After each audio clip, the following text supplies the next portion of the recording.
You got into the safety business because you wanted to protect people, but somewhere along the way, the job started controlling your time, your schedule, your priorities, even your income potential. What if the expertise you've built over the years in the field can give you something more? More freedom, more control, more ownership of your future. I'm Sheldon Primus, the author of 7 Steps to Starting a Profitable Safety Consulting Business and the host of the Safety Consultant Podcast, with more than 350 episodes helping safety professionals become consultants and grow their career. Consulting changed my life. In fact, I'm a full-time RVer, and one consulting contract paid for my home I live in today. Now, I help safety professionals build their own consulting practice through bi-weekly coaching calls, accountability, and personal guidance. But this program isn't for everyone. Start with the Consultant Readiness Audit at sheldon.coach. What if everything we thought we knew about safety was just interference? From the host of the Rated R Safety Show and the founder of Safety FM comes the complete Signal Transmission Trilogy, now available in one powerful edition. Safety, in my opinion, the book that started the conversation. Safety Mutation, where the boundaries of culture, systems, and belief begin to break. And now, Safety Transmission, the final piece of the signal. For the first time, all 3 books are together in one volume. The Signal Transmission Trilogy, Complete Edition. This isn't just about compliance. It's about consciousness. It's about decoding the way we think, lead, and live, inside and outside the system. Whether you've been following the signal since the beginning or you're just now tuning in, this is the version to own. Search Signal Trilogy on Amazon or visit safetyfm.com to get your copy now.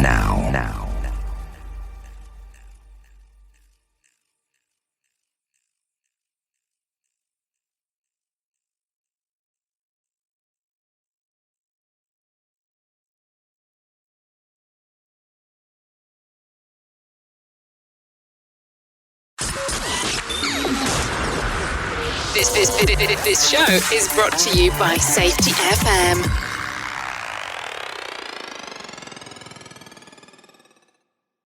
Warning, the following broadcast contains adult language, adult content, frank safety discussions, and stories that might sound unbelievable. But believe me, every one of those stories is true. We didn't start the safety war, but we are going to fight to win it. For our families, for our communities, for our workplaces, and for our lives. Hi, this is Jim Posel. We're trying something a little bit different here. We're going to switch up our format a little. And we're going to have some safety in the news. Then we're going to have some commentary on at least one of the stories. According to a report in many news outlets, a pair of people fell into a chocolate tank and a candy plant. They were rescued by first responders who had to cut a hole into the side of the tank. They worked for an outside contractor. Our next story is from our Government Accounting Office from May 25th. Workplace safety and health. Data and enforcement challenges limit OSHA's ability to protect workers during a crisis. From the Fast Facts section. We testified about the Occupational Safety and Health Administration's efforts to protect workers from COVID-19 and its preparedness for a new crisis. For example, OSHA issued 2 emergency standards, one to protect healthcare workers and another for vaccinations and testing at large employers. But OSHA faced challenges implementing both standards and withdrew most of their provisions. Employers must report injury and illness data to OSHA. However, noncompliance is potentially widespread.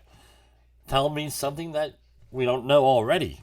As a result, OSHA may not be able to target inspections where injuries and illnesses are highest. Our early recommendations address this and other issues. The Government Accounting Office estimated that employers did not report injury and illness data for more than 50% of their establishments for which they were required to do so for the calendar years 2016 through 2018. GAO found that OSHA cited employers for nearly 35,800 record-keeping violations in fiscal years 2005 to 2019. Among these violations, 65% occurred in the 7.5 years before a court decision effectively limited the time period for citing these violations. The remaining 35% occurred in the 7.5 years after that court decision. GAO also found that OSHA had limited procedures for encouraging compliance with injury and illnesses reporting requirements and for penalizing noncompliance. Kind of disheartening here. Record keeping is one of the basic requirements if you're an employer, and it's also part of any OSHA outreach course. If you're interested in taking any type of OSHA outreach course, give us a call. That's either construction, general industry, maritime, or disaster response worker. You can give us a call at 845-269-5772 or email us at jim@safetywars.com. On to our main story here is the stand down by the U.S. Navy after two significant air mishaps in the last couple of weeks, resulting in the fatalities of 5 Marines in California. So today, on Monday, June 13th, they're doing a safety stand down, or what they're calling a safety pause. And I guess that sounds better than a safety stand down, and I'm sure that documentation requirements are a little bit different. During the pause, units will review risk management practices and train on threat and error management processes, according to a Naval Air Force's statement. We've all been involved in accident investigations. I'm sure most of us are safety professionals who listen to this podcast. What's some of the things that go on? When you're doing an accident investigation or anything like that, mitigation, remediation, doesn't matter what we call it, there has to be a lot of checklists in there. One of the things that OSHA requires is an ongoing training and communication program for your employees throughout employment career. You have to communicate hazards. You have to do all different types of stuff. We could say that often this stuff is a checklist. What happens, what I've seen happen, is that this all comes into a thing, well, we got to have a safety stand down. That way, when the higher-ups go in there and say, well, what did you do to address this accident? What did you do? You could then say, we had a safety stand-down. We took it so seriously that we actually shut down operations for 5 minutes, a half an hour, a day for a major one. We spent company time and resources on addressing these safety hazards. And guess what? We take it so seriously that we took it away from production. And what happens to the upper level management often? Oh, well, look at us. We're so serious about safety, we took off from doing our regular stuff and we did safety training. Or we did this. And of course, it lasts, you get people in the back of the classroom, usually a supervisor, and they're like, man, how long is this going to take? Can you hurry up? Come on. So what was supposed to be a half an hour meeting may have turned into a 5-minute meeting over that. And this is what happens. They rely on often the least experienced person on site, which is the safety manager, to go and do the safety stand down, giving them very little or no resources. So they now, and of course, no authority. And what does it end up having to do? End of the day, like the Navy's statement said, when I see a statement like that, that says, we got to try harder. We got to try harder on not hurting people. We have to try harder on not doing whatever. And, this accident happened because the employees were not focusing on what they were doing. This is some of the other stuff I hear. This is from a nationally recognized safety organization here. And they talk about complacency. And this is one of the things that came out with the Navy stuff up front. Again, we got to wait for the report to find out what really happened here, what they say really happened. However, complacency. We have to fight complacency. What's the sign of a complacency? You have employees dissatisfied with the work or a lack of motivation. Missteps in work processes, frequent near miss or incidents. Since it can be difficult to recognize these signs in yourself, you should also learn to spot them in your coworkers. And then it has a whole bunch of stuff. Set yourself up for success at work by consciously focusing on your tasks. Bottom line is they blame the workers. What happens with a lot of these accidents? First of all, how do you do an accident investigation? We always hear root causes and this and that, and root causes, as was pointed out to me fairly recently, that was dealing with machines and processes, not people. When we talk about people, we talk about error modes, we talk about incentives, we talk about the context of what they were doing, and we try not to blame the person, because you blame the person, you're not solving anything, and you're not trying to improve things. Because it's really easy for management to say, well, it was Frank's fault. Frank did this. So now we got rid of Frank, so we're not going to have any more problems. How many times have you heard that? I've heard it lots of times. It's really not effective in doing anything. So you have a safety stand down. What does that mean? You have to go out and you have to make sure you're organized. You have an accident investigation that's complete. These are what the causes are. You want to go and find out what happened here.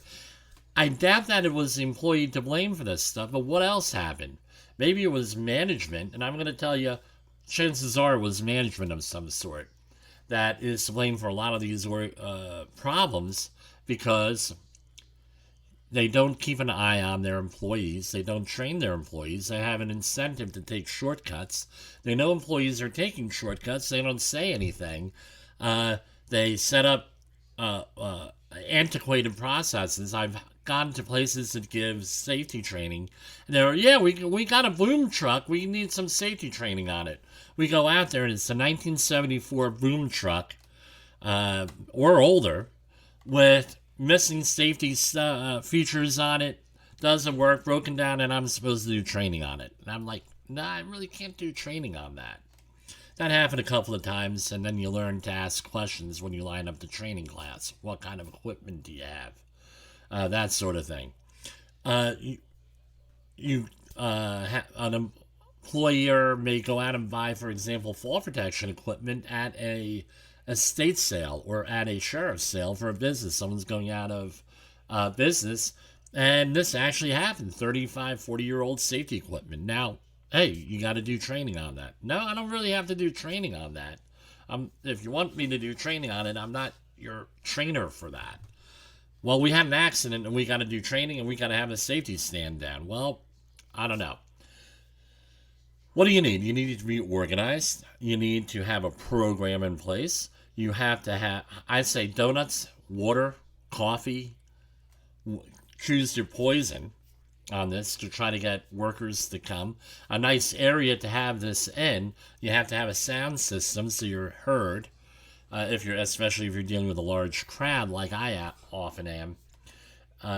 Many different elements go into this, but you want to make sure that people are not wasting their time with the stand down, with any meeting. The biggest thing that my wife is an event meeting planner, the big thing that you have to do is get organized ahead of time and make sure you start and finish on time.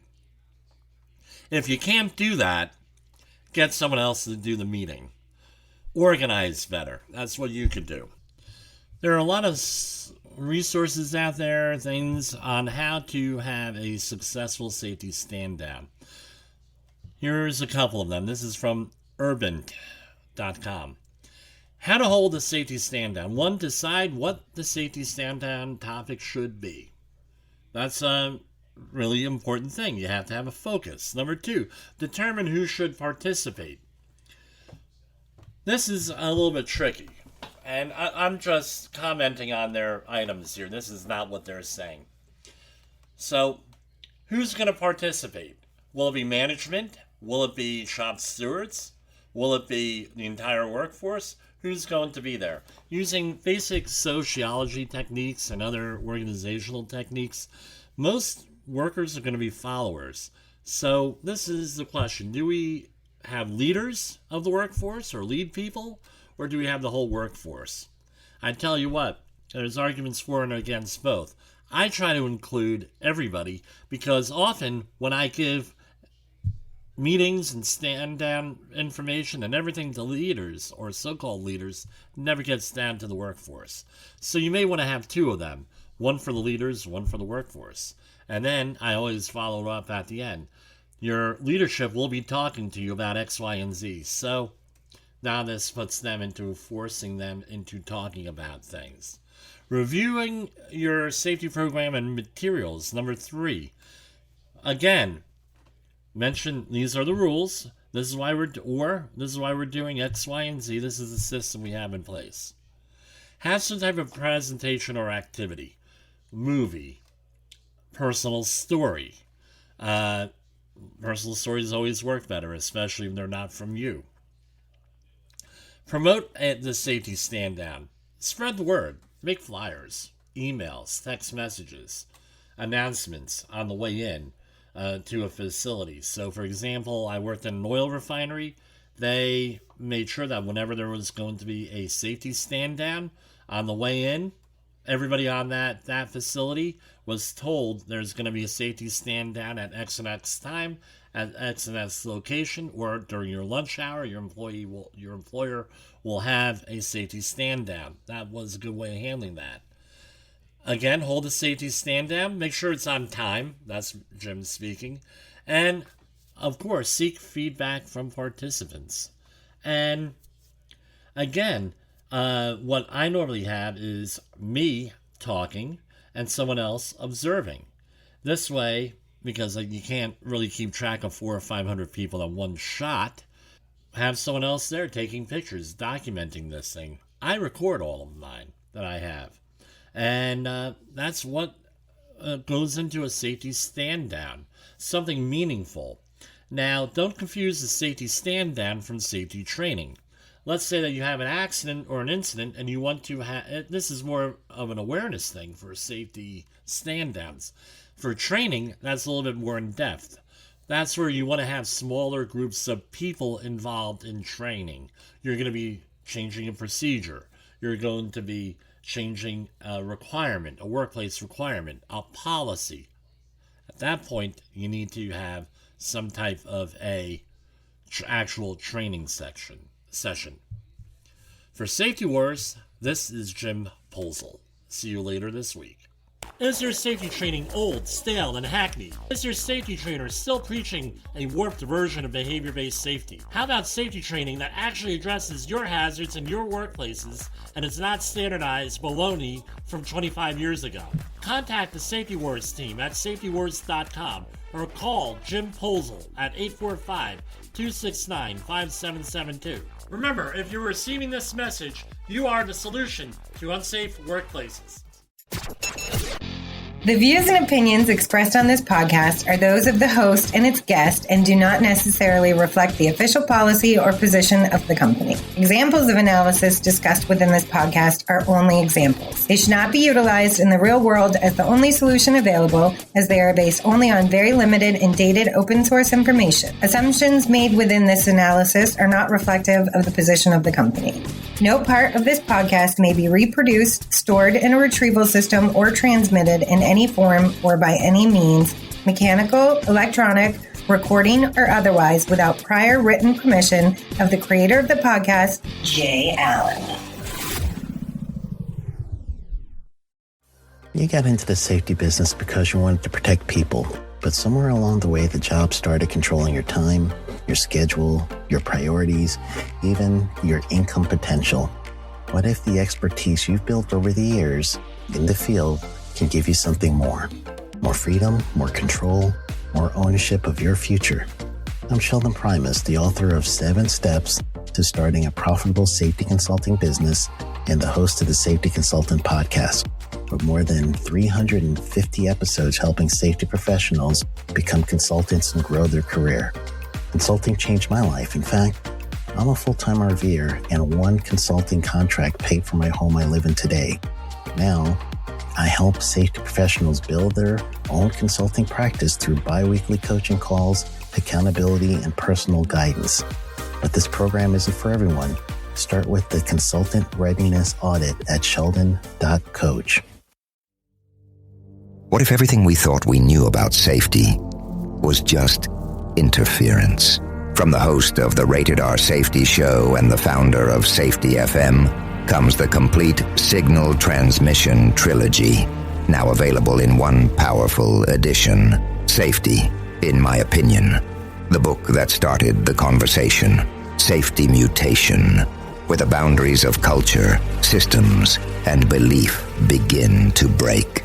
And now, Safety Transmission, the final piece of the signal. For the first time, all three books are together in one volume. The Signal Transmission Trilogy, Complete Edition. This isn't just about compliance. It's about consciousness.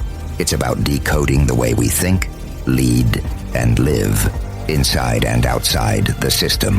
Whether you've been following the signal since the beginning or you're just now tuning in, this is the version to own. Search Signal Trilogy on Amazon or visit safetyfm.com to get your copy now.